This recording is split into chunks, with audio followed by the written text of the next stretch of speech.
You've got two choices: sit in the pain or stand up and build something from it. Here's the hard truth. No one is coming to save you.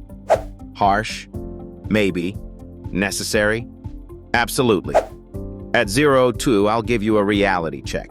It's just you versus the world. Why? Because waiting for rescue is wasting time, a luxury you can't afford. At 1:30, we're shattering the victim mentality. It feels easier to stay stuck, sure, but it's killing your growth. How do I know? Because I've been there. At 4 o'clock, I'll share my rock bottom moment. The day I realized my pain was a blueprint, not a dead end. Not just theory, but tools. At 6:30, I'm breaking down the exact routine that got me back up, step by step. And at 9:45, I'm handing you the match to ignite your comeback. Comment, "I choose me" if you're ready to rise.